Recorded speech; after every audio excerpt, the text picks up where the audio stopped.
Welcome to the Golden Grail, the rise of the Magdalene witches, summer solstice, soul gathering. Our chalice for the voice of the Magdalenes to be shared. Because we made a pact to return, and with the wisdom teachings intact, now we share them. And I'm your creator and host, Emer Stassen, and I hope you enjoy each and every one of these unique, soulful conversations. Now let's dive in.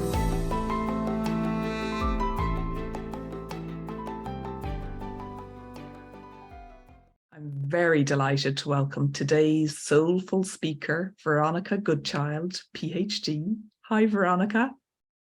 Hi there. Thanks for inviting me, Amy. It's so lovely to have you here at this particular time on this particular topic, because Veronica is an emerita professor, a Jungian psychotherapist, and a pilgrimage leader and author. And Veronica's title today that just gets me so excited is The Magdalene Mysteries and the Path of the Blue Rose, how the celestial Grail codes are helping us to awaken today. Oh my goodness me. So, wow.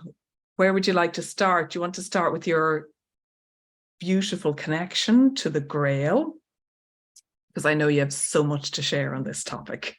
Yes, I might be kind of going through too quickly. I'll try and not do that. I'd rather keep to a certain pace and leave out stuff, because I can always put my full talk on my website afterwards. But Gorgeous. yes, let's and to get to the Grail, I'm just going to sort of start with what are the Magdalene mysteries. So there are kind of two levels to this. There's the exoteric level, the outer level, where the Magdalene mysteries relate both to the Essene sources of the history and practices of early Christianity. So that's the Essene early groups that were both at Qumran and Mount Carmel. And these were groups that really underwent the initiation mysteries. And it is thought that Jesus and Mary Magdalene and their entourage were trained in the Essene community before Jesus, his mission, etc., her mission too. So it refers to these Essene sources and also to Gnostic texts, which were discovered at Nag Hammadi in Egypt in 1947, and they were translated and reproduced as a book, a volume called the Nag Hammadi Library. And basically, these texts gave a very, very different picture of Mary Magdalene and Jesus than was in the canon, in the New Testament that we still have today. And the main difference being that in the Gnostic and Essene documents, God was still mother and father. Mother was still there. The divine feminine was still part of the Godhead. And their tradition, Gnostic, refers to having a direct experience of something. So the Gnostics were a group, capital G, but the Gnosis, that kind of Gnostic with a small gn, refers to direct experience. And so these early traditions show, and there are other documents that I'll mention as I go along, that Jesus and Mary and their entourage were really devoted to a path of illumination in this life, not, in some other beyond earth. So it was about embodiment of the divine mysteries, the embodiment of spirit, not orthodoxy and belief and dogma and you're told what to think. And, orthodoxy means you require a priest caste, not a priestess caste, a priest caste to, be the mediator between the divine and you. You can't possibly have a direct experience with the divine. So I prefer, and also because there's historical, documents that prove this, that Jesus and Mary Magdalene were of this Gnostic tradition. Now, esoterically, which is the more hidden inner level, the Magdalene mysteries relate to the tradition of the Blue Rose, which is the name given to Mary Magdalene's teachings and a lineage of Grail priestesses and womb shamans whose central symbol is the chalice of the Grail. And I was led to these paths initially by a dream vision that I had on June the 22nd, 2016. Isn't this scheduled to be Solstice? Yes, this summit, the 21st is the last day of talks going out. So summer solstice, basically. Okay. Wow. So this dream came at about that time, a day or so later.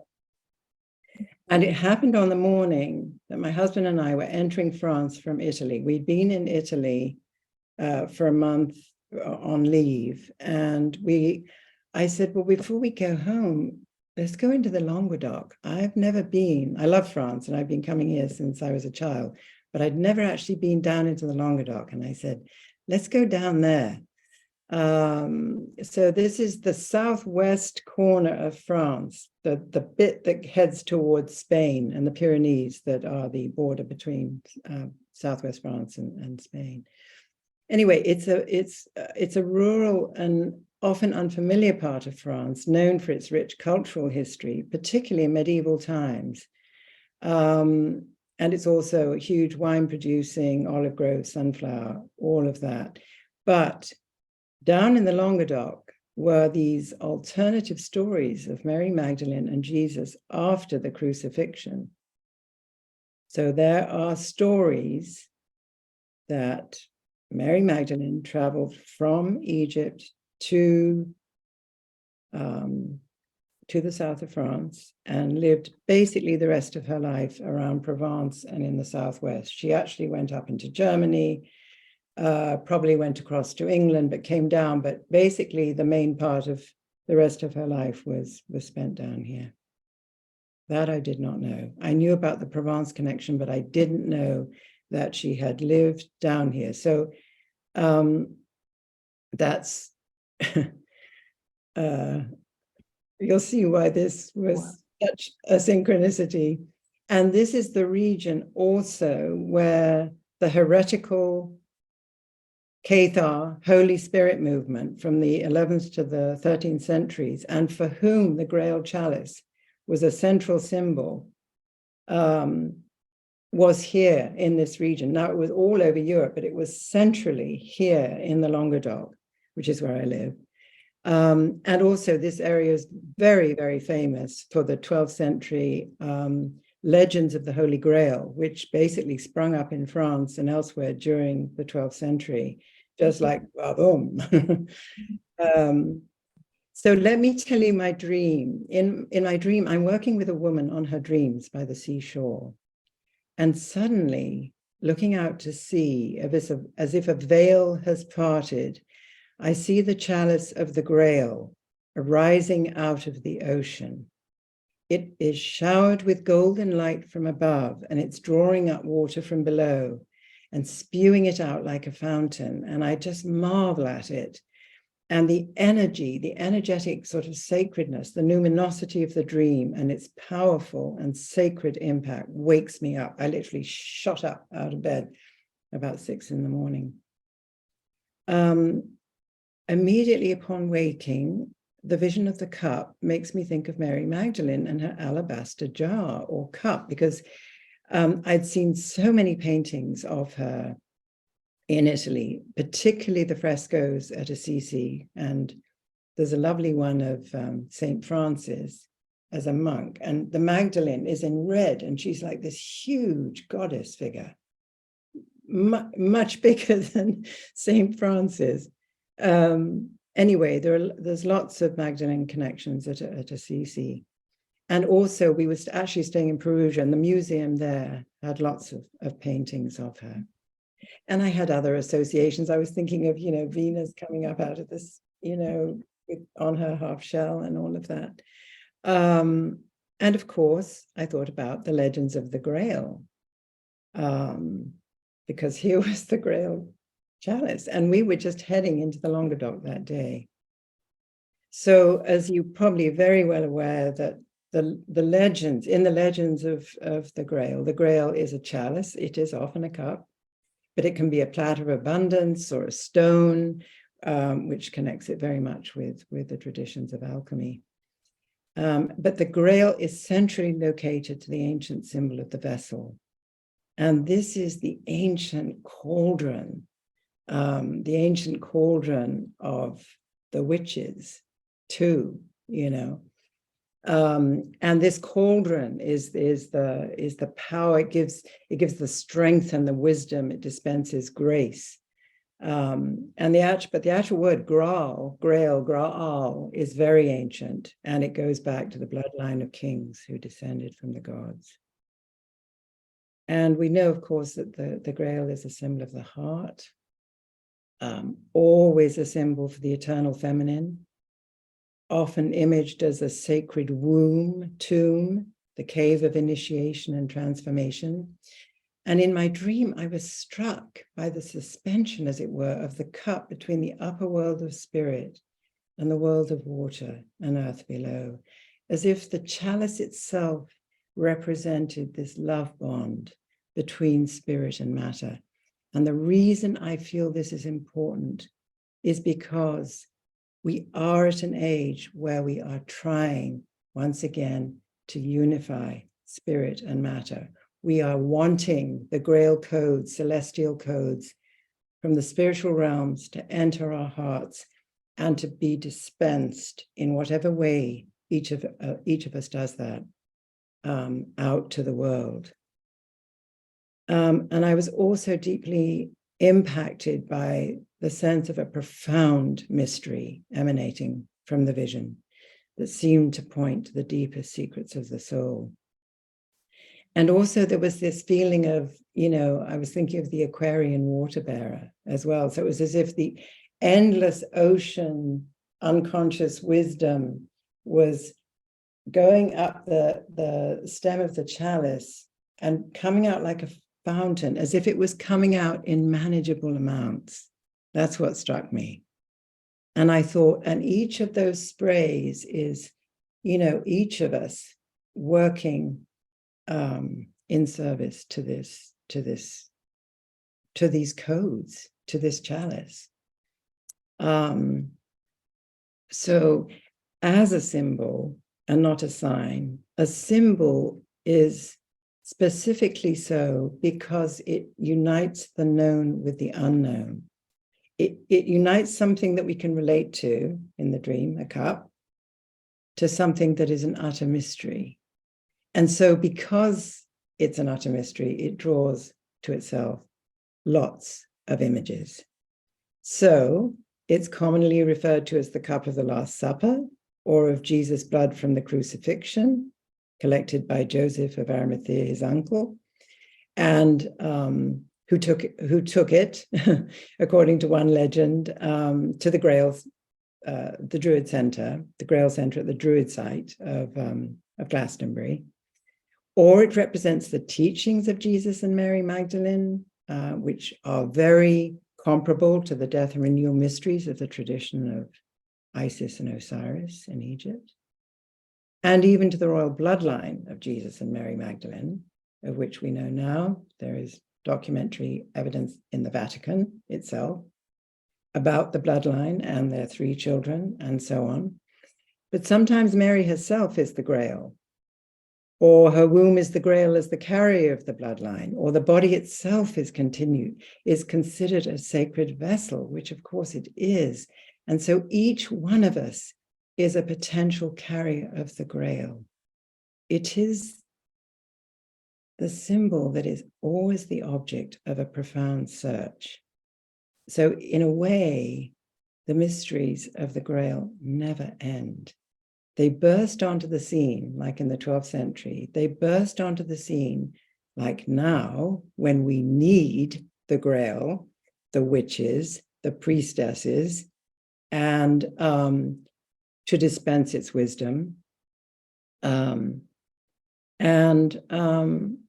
So here we are again. And the dream world, you see, the dream world tells you what's in the underbelly of the surface culture. So the dream world says the Grail chalice is now alive and arising in our midst. And of course, look at all the books that have brought Mary Magdalene into our consciousness, from Dan Brown to, all the other stuff. It's because she is so active and constellated in our time. And so the quest for the Grail is the quest for the highest value. It's the soul-sustaining water of life. It's a journey, which all of you know about, beset with initiatory trials and tests in search of the healing elixir and the mystery, the great mystery of life. And in Wolfram's version, Wolfram von Eschenbach wrote a beautiful version of the Grail. Of course, there are many, many versions of the Grail in terms of stories. But the contemporary author, Lindsay Clark, wrote a contemporary version, a modern version of Wolfram's version, and he also calls it passable. And so in this tale, it takes place in the strange and wondrous landscape of imaginal reality. In other words, beyond history and myth. It's in the magic world, the magic world, the between world, the liminal worlds. And so because it's situated there, it's eternally true, because you're beyond history and myth. It's a once upon a time. And it involves the story of the innocent fool, like all of us, we start off as don't know anything. Passable, it involves a wounded fisher king. It involves the wasteland. Can we relate today? And the feisty and learned old hag, Kundry. She's one of my favorite characters in the story because she arrives on the scene and she's described as this like horse, nose, hairy, face, everything you can imagine an old wise witch to be. She comes on her, donkey that's just about falling over into Arthur's court when he's about to be knighted, when Parsifal's about to be knighted. And so she absolutely excoriates Parsifal. She says, okay, you've been on all these knightly quests, you've killed lots of people, well done. But you've also left women in the dust. You have broken hearts. You have left suffering women just to go all on your, knightly conquests.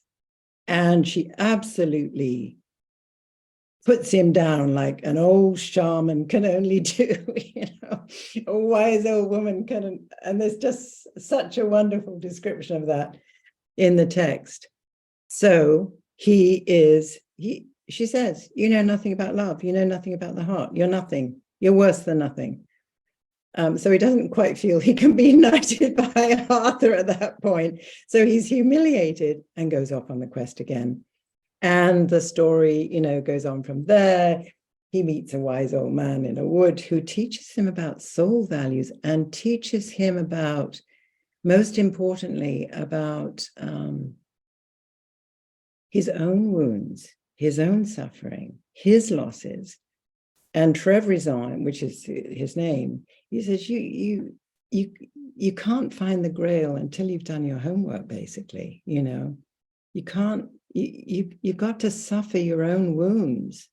Because he'd already been to the Grail castle, hadn't asked anybody a question, saw all the abundance, hadn't sort of done anything, wake up the next morning, it's all gone, because he didn't even inquire who the wounded fisher king was. So he lost the Grail that time. And so I guess you could say that one of the central themes of the Grail story is that the heroic ego that wants to conquest, look at the wars today. I mean, are we ever going to get over this nonsense? Has to be surrendered to the values of the heart. And that involves asking the right question. So it all comes down to the questions we ask. And in the story, the question is, what ails thee? Nothing shifts towards the union of heaven and earth, psyche and nature, and the heart, until that question is asked. What ails thee? And so in this tale, the Grail is a stone that fell from heaven, in which the opposing powers of light and darkness are reconciled in creative tension. So here we have the play of opposites that have to be united. We have to look at our opposites within ourselves. This is part of the journey, because unless we know our shadow side as well as our gifts, we're too innocent.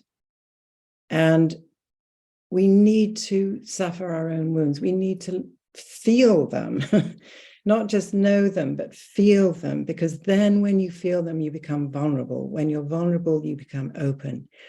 When you're open, you can see creative ways to change the energy that was in the wound into something more life-giving, something more creative. And so these are all sort of parts of the key aspect of the story and of healing the wasteland, of healing our wasteland today. And so the age-old question, what do women want? As well as the Grail question, whom does the Grail serve? I mean, these are questions that need to be asked. Nowadays, we would say, well, and what do men really want too, you know? So they're taken up in this story, and you know, we go, it's just so beautifully told, like 700 years ago, and here it is again in our midst to teach us the healing power of love.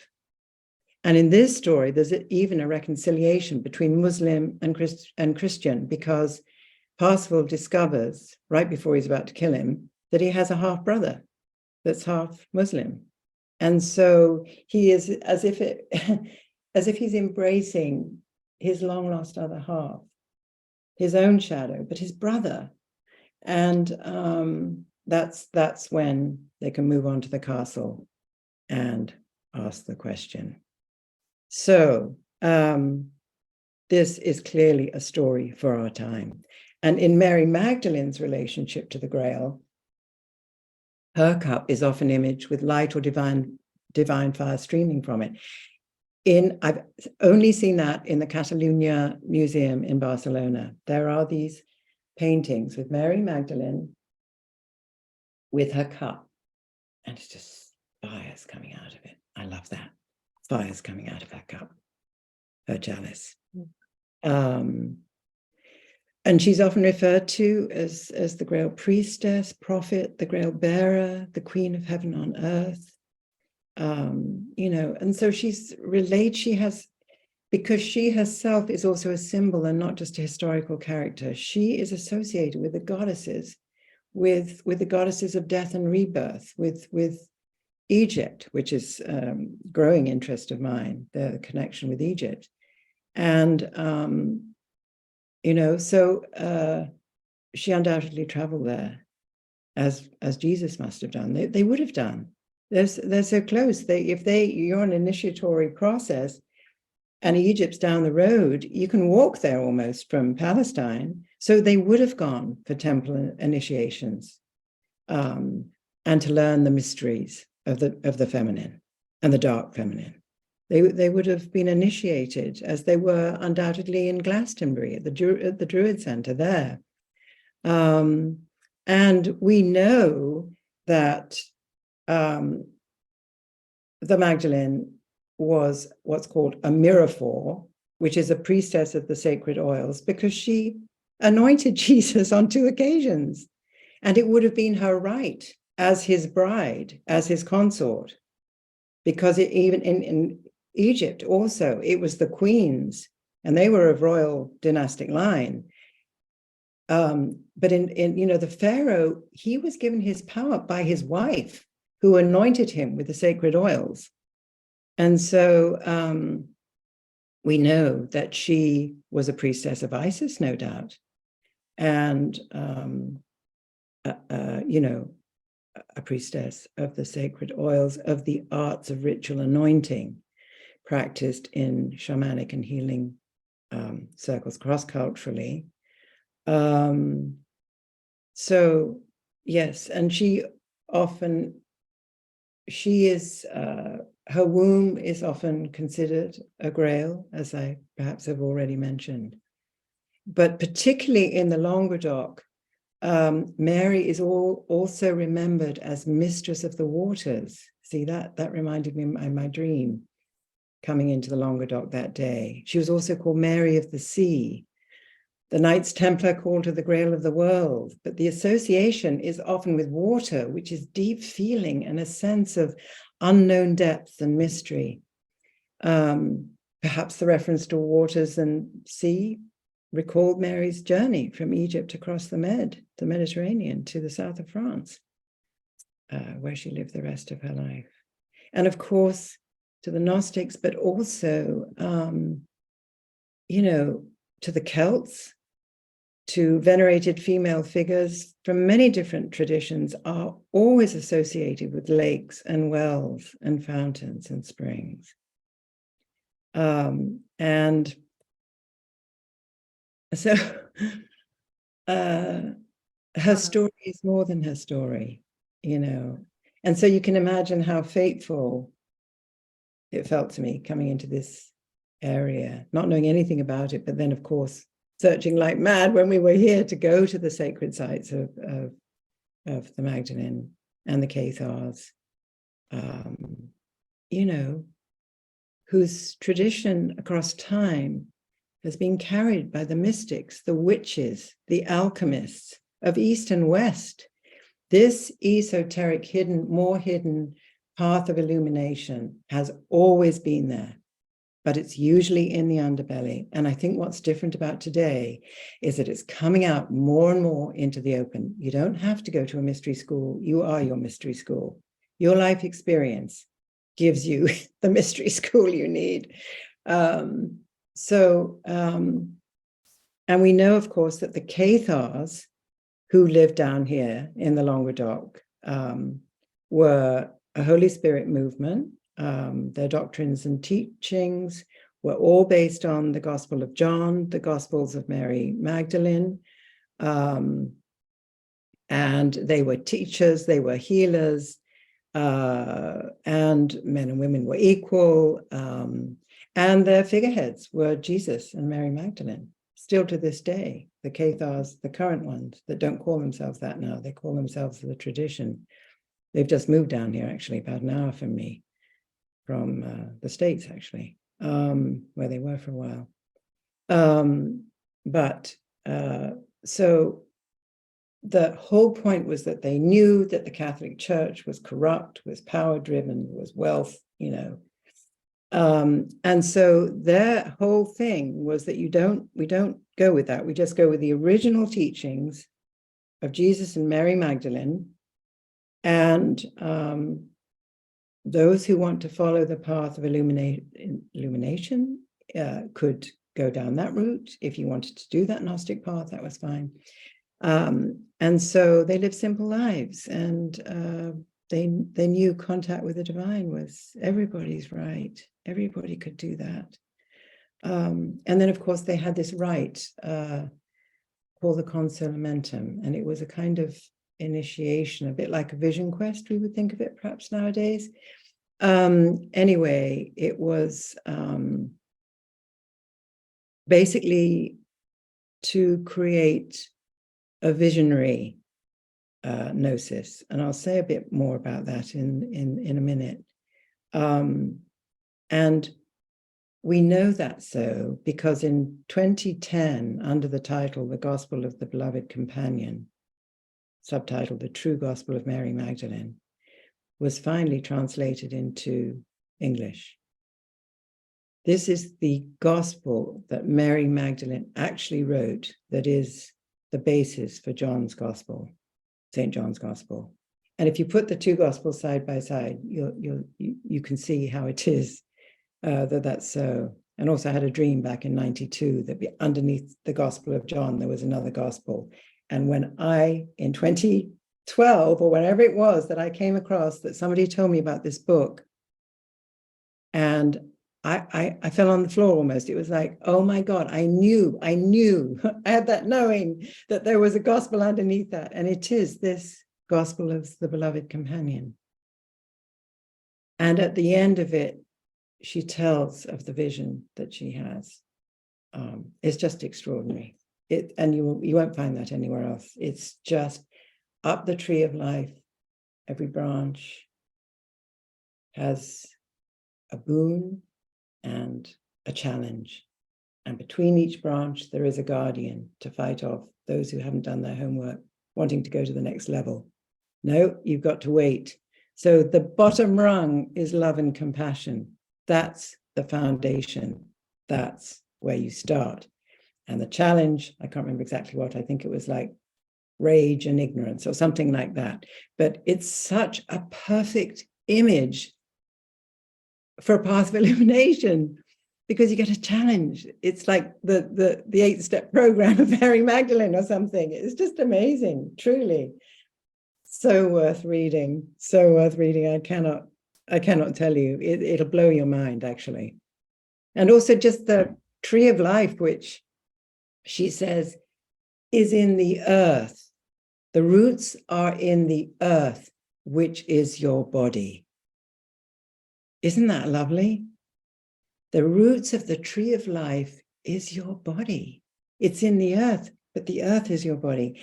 And the upper branches are the world of spirit and the codes and all the celestial beings and the star families, all of those ones helping us, higher self, whatever your language is for all of that, bringing this wisdom down into our roots, bringing it down into the earth, because it's not ascension. I know it is ascension, but ascension to me is descension in the sense that we're bringing down the wisdom. We're bringing down spirit into matter. We are now making, as Corban says, earth becoming celestial earth. Earth recovering her spirit, her soul, because we know it's that. We experience it when we go on pilgrimage. We put ourselves in the way. Our intention is to be in service to the goddess, to the earth, to the soul of the earth, to the spirit of the earth.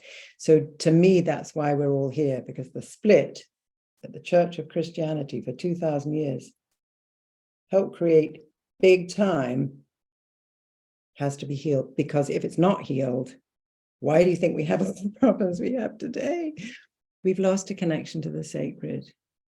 And unless we recover it, that's it. That's it for humans. It's not it for the earth. She doesn't, she'll slough off whatever she has to do. But for us, yeah.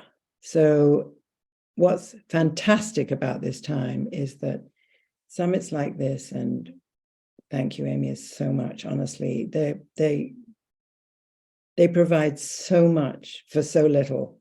And your opportunity to learn or be drawn to the path that you think you might learn more about if you go here or go there. I mean, it's just so available it's just amazing. You don't have to travel anywhere to a conference where there might be 100 people, because now this is available for everybody. So very, very important that so many people are working on behalf of the wisdom codes, the Magdalene codes, the Grail codes, coming into our world once again. The wisdom, that's how I see it, the codes. I see it as the wisdom that we gather by doing our own death, rebirth process. Facing those opposites, like in the story, arriving at a more mature state where we can then, because we've undergone it, the initiation, we can then offer that back. So with my dream, I went to all the sites. But, it was also that I felt such a deep affinity for her story. I think that's why she speaks to us, because she suffered. She knew love and she lost. She lost her beloved, her consort, her sacred marriage partner, So there's something very human about Mary. And if you read her gospel, she weeps a lot, or she smiles. It's very, very human. And I think it's not the overly spiritualized Mary the Mother, which can be overly spiritualized. It's also that her story is a very human story. It's a mythic story too, because it expands into that, but it's also a very human story. And I think that's why she's so active, apart from the fact that she's been maligned for 2,000 years, in brackets. And frankly, I've learned a lot from, novels about Mary Magdalene, channel material about Mary Magdalene, the Essene Gospels that talk about the tradition from which they came, which honored the earth and the Mother, Father, God, and the spirit of brother tree and, sister, son, like, or perhaps it's the other way around, or perhaps not. So beautiful. Wow, there's so much in all Yeah. you shared already. And yeah, it's like it's sparking so much within me, and I know within the speakers as well. And I think about all the times, like generally we go on camping holidays in France every year. Yeah. And we've been to the Languedoc region, and that was many years ago, and we've camped in that part before, Mary Magdalene, that consciousness arrived in me. Yeah. So it's really beautiful that the fact that you're there now, you're living there. But what the question that kept going round for me was, at what point with your amazing dream, at what point did you then connect that with the blue rose, the path of the blue rose? Because you knew it was Magdalene instantly.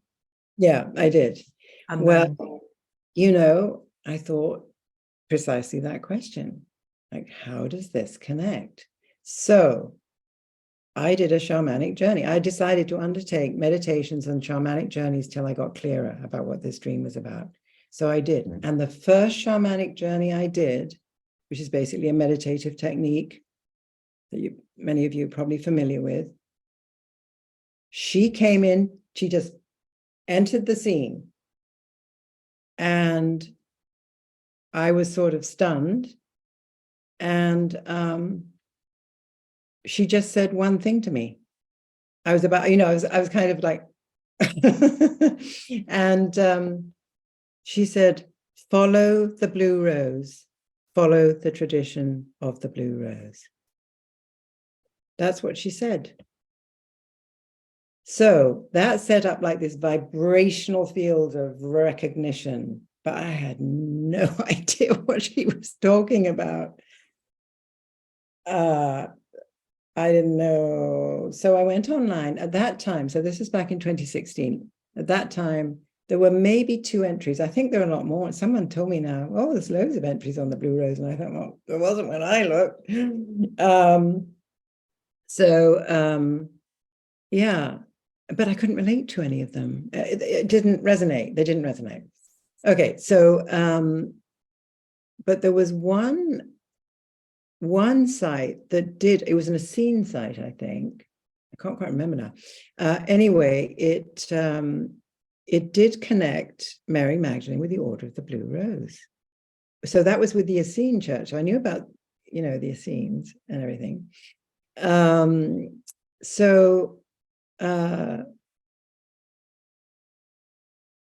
That's the community at Mount Carmel, particularly where Jesus and Mary Magdalene. And of course, there were the Essene Gospels of Peace, all of those, which are beautiful, by the way. The Essene Gospels of Peace are absolutely wonderful if you have time to read them. But I felt that I needed to try and find my own relationship with Mary Magdalene, the Blue Rose. I couldn't get it from elsewhere. So I continued my dialogues with her over some time. And so this is what she told me. it was like a trans-historical tradition of blue rose wisdom, star teachings, and healing protocols. And she called it, she said, to be found in the cup that holds the sacred fire of spirit.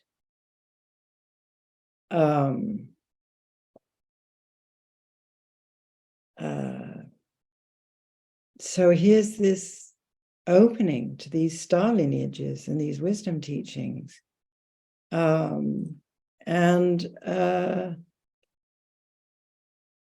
So she said, you know, there's so much, she said, I'm just thinking of little excerpts here. She said, what did she say? That the blue teachings relate to this forgotten and buried Sophianic presence to be found in the body, the place of creation and creativity. And then she added, in the processes of alchemy, in the mysteries of life, death, and rebirth practices, and in deep silence. And this is a quote, "It is time when once again we must try to bring the feeling heart into reality, into the midst of warring opposites and much suffering, to balance the hegemony of the rational mind." She says, "In these dark times, new seeds are being sown." So she talked to me about how her teachings were sourced in the Pleiades and Sirius and Venus. And yeah, and I had, before this, apprenticed myself to something called the Path of Pollen, which was about the bee priestesses. And, you know, she talked about, you know, that tradition, that bee priestess shamanic tradition, the bee tradition, you know, also relates to these kind of star portals and the Fey realms and the sisterhoods, the star lineages of the various sisterhoods, and, you know, who see the galaxies and bring their higher wisdom from the stars here. But now, because we are once again reconnecting with our star nation, brothers and sisters, they are helping us enliven these codes, these ancient, and that's why, for me, when you think about, okay, how do you download that into something specific? You follow the crumbs through the forest. She was saying these things to me, and she talked about this order of priestesses, you know, forever, basically, in this underbelly, who've always known about, these are the shamans, the mystics, the witches, always known about these other realms.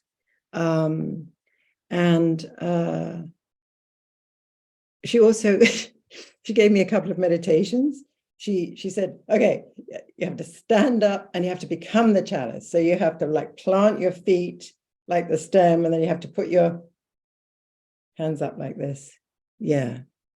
And then later I learned that this was a posture for thousands of years to become the tree of life or the staff of life, you know, the staff that the shaman carries that unites above and below. And to embody, by that posture, to embody the intention to bring those Grail celestial codes, those star codes, those blue rose codes down into the body, and to somehow let them infiltrate into whatever it is you do, whether you're a teacher, whether you're an energy healer, whether you're a channel, whether you're a summit organizer, whatever your offering is, to let your experiences as much as possible from these, you know, from these gestures, from these meditations, from the shamanic journeys, into the body and out through your work. And yeah, this is what's absolutely so important today. knowing that the earth is alive, knowing that we can go to sacred sites for support where the veils are thin, and we can dream and vision into the mysteries. And she's connected too to the Black Madonnas also, because the Black Madonnas carried the old traditions. That's how I see them. And also they were, they represent instinct, they represent body, black, but black is also wisdom. We know that from the Old Testament, where wisdom says, don't something me, don't attack me because I'm black. Don't not take any notice of me because I'm black, And these perhaps are the priestess robes, the black robes, perhaps the priestess robes of Isis. I don't know.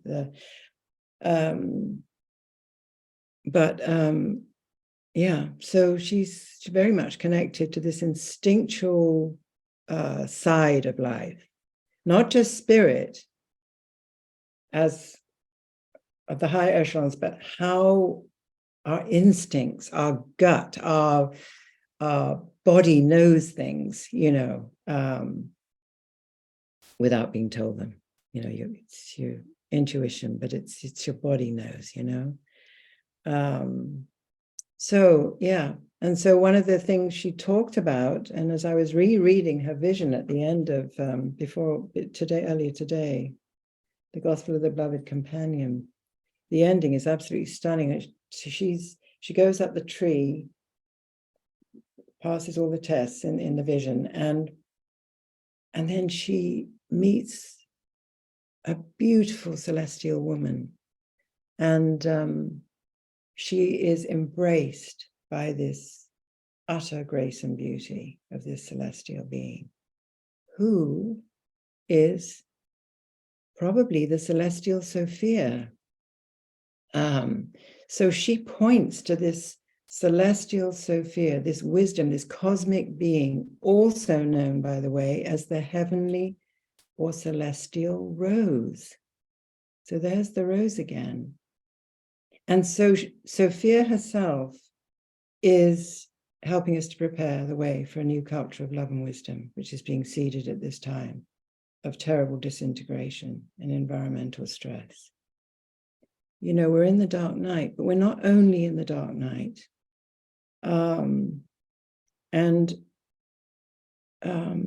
So there's, and there's so much. I could go on and on. There's the whole connection with blue. Blue, often a symbol for divine wisdom, by the way.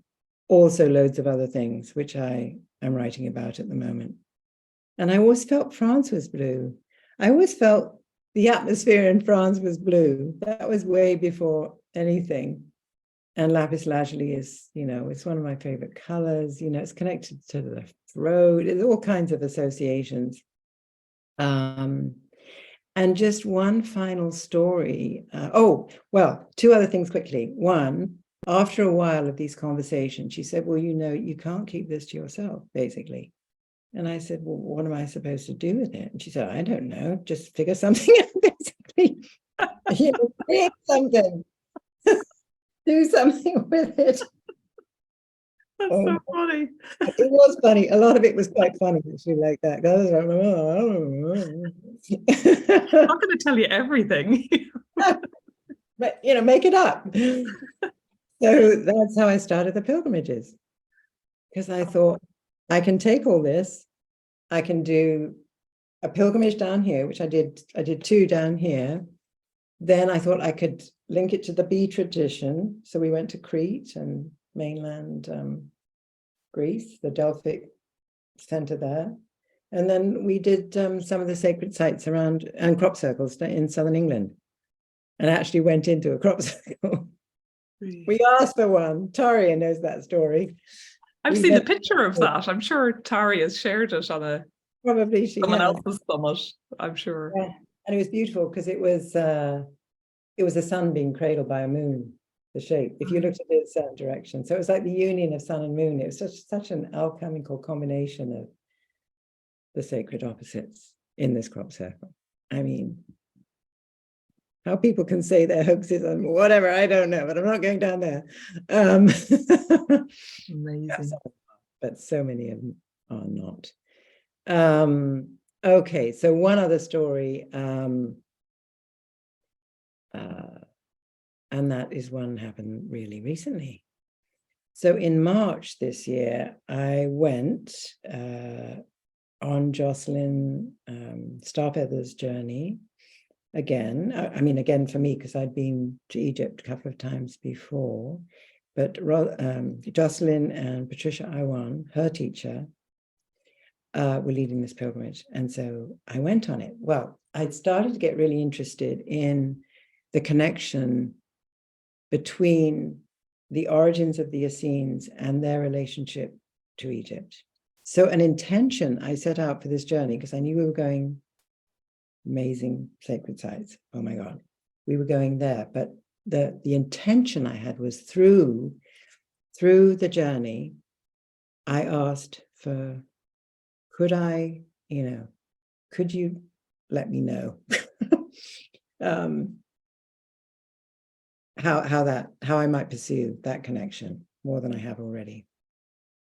So towards the end of the journey, we're back in Cairo, and we're going to a sacred oil producer. And so I get out of the bus, we're getting out of the bus, and I'm just waiting kind of for everyone to get off. And suddenly, in the gutter, almost under the wheel of a big bus, was this tiny chalice, silver chalice. And I saw it because it was silver, and the sun must have got on it or something. So I was just standing there waiting for everyone. So I bent down and I picked it up. And I picked it up, I thought, what? So I have it. I meant to bring it. It's actually in my other room. I keep it by my bed, actually. And I've got to bring it here. But I thought, well, it's getting near the end, and here I am being given something. I looked around. I thought, did someone drop it? No one was on the bus. I couldn't leave it on the ground, obviously. I didn't know what to do. And then I thought, I think it's mine. And then I thought, oh gosh, who's ever lost it? Was it a child? Oh my God, I hope they know that I found it and I will look after it. I was so worried about the person that lost it, but I knew I couldn't leave it there. So I decided it was a gift to me. So we went up and looked at all the oils. I had actually been there before, so I was in a kind of altered state by then. I couldn't kind of concentrate on the oils. So I was kind of standing there. And then later that day, we went to a Coptic church. And in the back of the church were paintings of Mary Magdalene on the shoulder of Jesus. 3 or 4 different paintings of Mary Magdalene leaning on the shoulder of Jesus at the Last Supper. And I thought, okay. And then in that same Coptic church, there was a crypt. And in the crypt of the church was a sanctuary to Mary Magdalene. Her icon was there. And underneath was a very dark chalice of the Grail. I mean, what do you do with that? So I was just, the synchronicities were so overwhelmingly powerful. You couldn't miss it if you only had one cell in your brain, you know. So reflecting on this mystery, one day I'm back at home and I'm walking alone when a voice in the wind said, "The Grail leads to the stars." And I wondered what that meant. You know, does it lead to a celestial consciousness, perhaps? Or, you know, like the alchemists, they said, the imagination is the star in man, the star. You see, what's the star in man? It's the celestial body. It's the resurrection body. It's the one you work on by doing your own work. You create this subtle body to take with you when you pass on to the other realms. So I thought, okay. And Mary was an anointer. I knew she was an anointer. Where I found the cup, right outside the sacred oil place. We know she used spikenard, wiping Jesus' feet with her hair. And spikenard is a sacred oil. So now I'm learning about the sacred oils because they're not essential oils with which we're probably more familiar. They are different. Sacred oils are not used for their scent. They're used for the healing of the soul and for assisting in aligning it to its true essence. So initiates of sacred oils, like Mary Magdalene, they're called miraphors, even to this day, often help with the dying. So, the Magdalene was helping Jesus prepare for the crucifixion, whatever that really was about. We won't go into that now, but so the initiates were trained in the healing arts, in energy medicine, using inner vision to read auric fields, in dying and transition rituals of all kinds. And the snake was their totem because of the ability of the snake to sense vibration, And most importantly, they had to learn to access the nous. Now, the nous, that's a Greek word. It's the wisdom of the heart, the divine intelligence of the soul. And so the priestess tradition arose from the celestial medicine practiced in the temples of Egypt. And Jesus at his birth, 3 kings, hello, gold, frankincense, and myrrh, So the oils, according to this sacred oil tradition, are considered divine beings. They're considered teachers and carriers of hidden codes. And so beyond apprenticing with a master teacher, which you had to do if you were part of that tradition, eventually the initiate would continue to continue their own learning in the etheric temples in the stars, in the wisdom schools of other galaxies. And Egypt, oh my God, is above all a star culture. Egypt, people go there because it is the source. It's the source in more ways than one. It carried the Lemurian, Atlantean knowledge there, as well as other sacred sites around the planet. But long story short, it is the embodiment of cosmic wisdom in stone. That's what Egypt offers us. So they knew the darkness would come. So they embodied all their teaching in the codes of their temples and in the energy centers of their pyramids. And Isis connected with Sirius, the 7 chapels at Abydos, where I was for 2 months, a year and a half ago. 7 sisters, Pleiades, they are all sacred sites, individual gods and goddesses, Osiris with Orion, they're all connected with stars and, other star systems. And this, to me, is also part of the awakening process today. So I feel that, Egypt, this beautiful, exquisite little cup that I've got that I shall treasure forever and ever, and the oils, and they're linked to celestial knowledge, and the sacred oils as a vehicle to help anybody make that journey to the wisdom of these temples, etheric temples. And so I sort of feel that those of us drawn to the original Miriam and Yeshua teachings based on the Essene codes of love and inner realization, and mirrored in the powerful initiatory Grail legends of the 12th century that teach wisdom and love over war and power, can see that we were seeded all those thousands of years ago to carry forward the Grail codes of higher dimensional frequency knowledge, awakening as we move forward on the planetary ascension that is currently underway. And the sacred temples of Egypt, encoded with their cosmic knowledge, and in whose, mystery schools, Jesus and Mary Magdalene and many others were taught and initiated, are also part of this dawning awareness of the Grail lineage.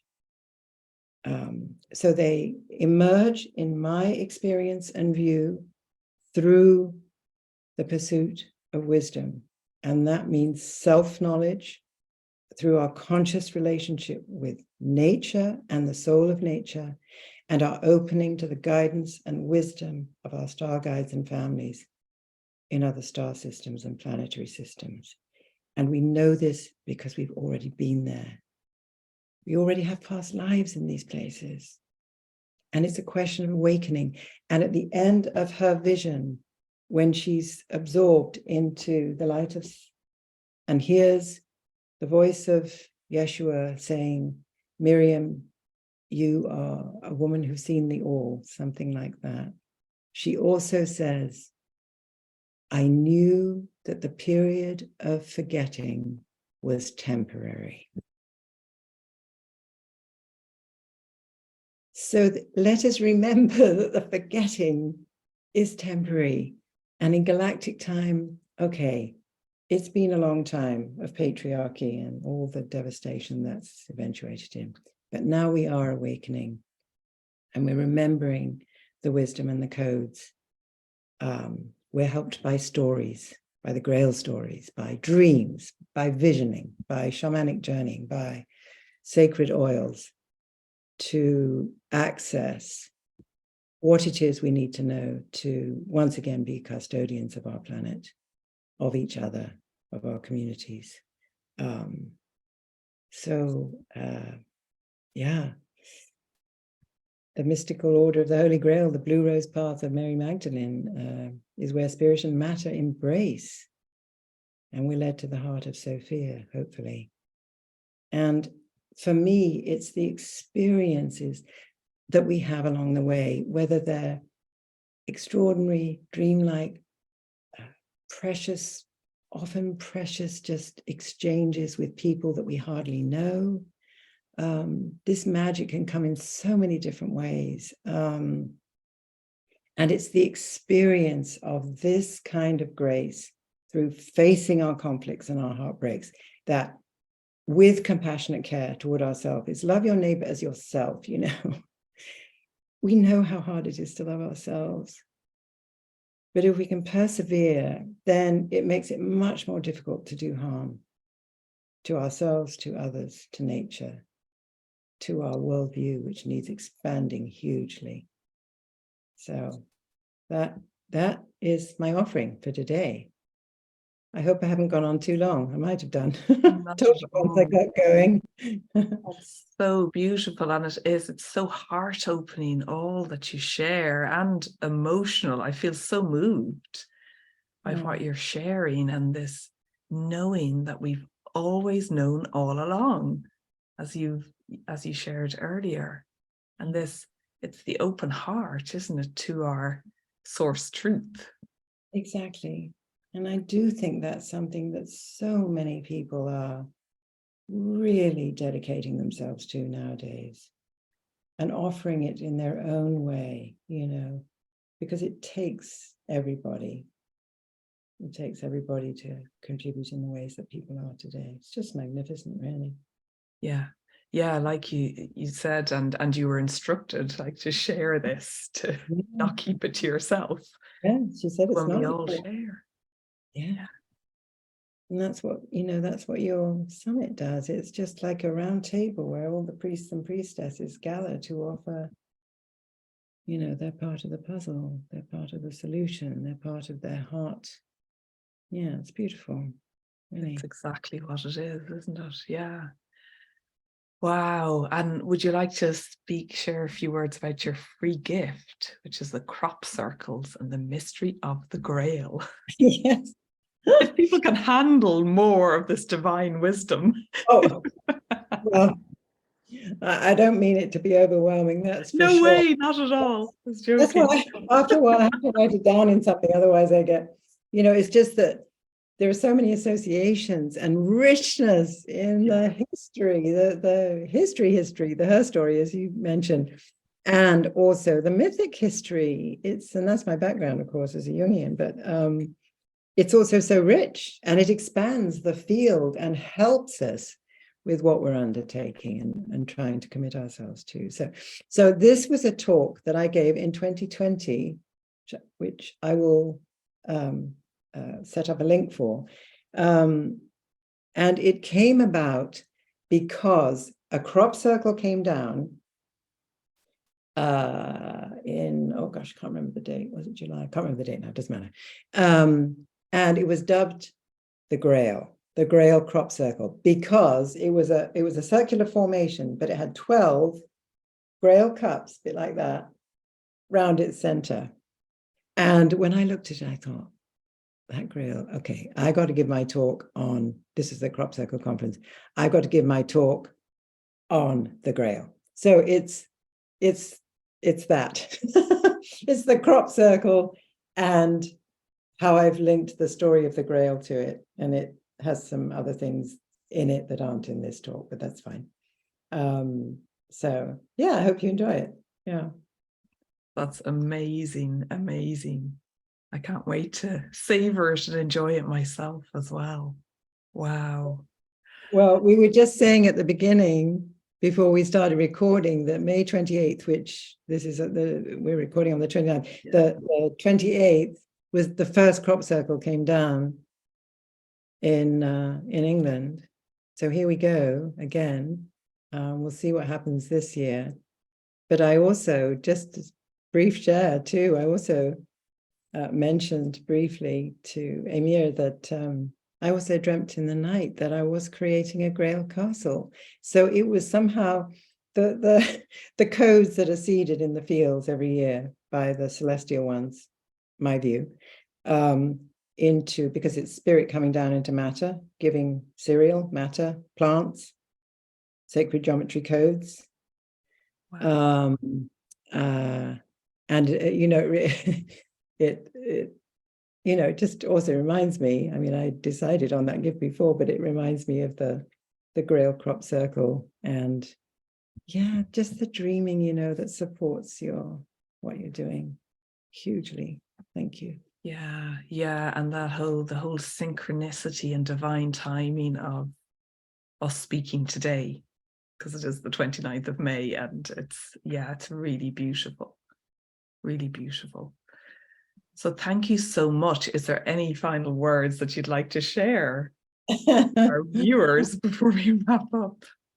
I think I probably said enough, but just, thank you for all the viewers that sign up and listen too. I mean, that's time out of your day too. And I just honor you all. I know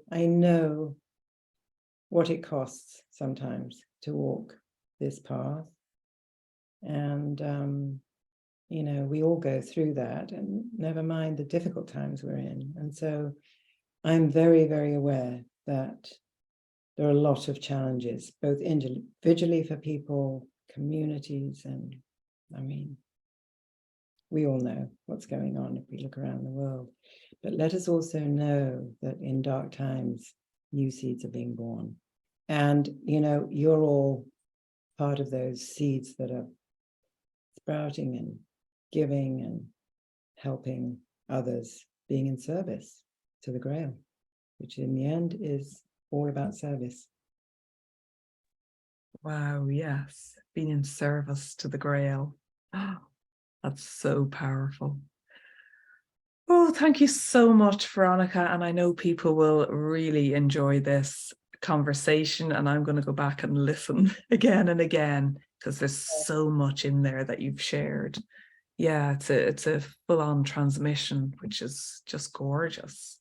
So thank you for your time and wisdom and rememberings that you're reminding us all of now at this time. I've had a lot of help. And being open to that help as well. It's just a gorgeous reminder for all of us to open to the support that's available. Yeah. Thank you. Thank you. I very much appreciate it. Thank you so much. And to everyone watching, we will see you again very soon. So bye for now. Bye. Bye for now. Yes, bye-bye.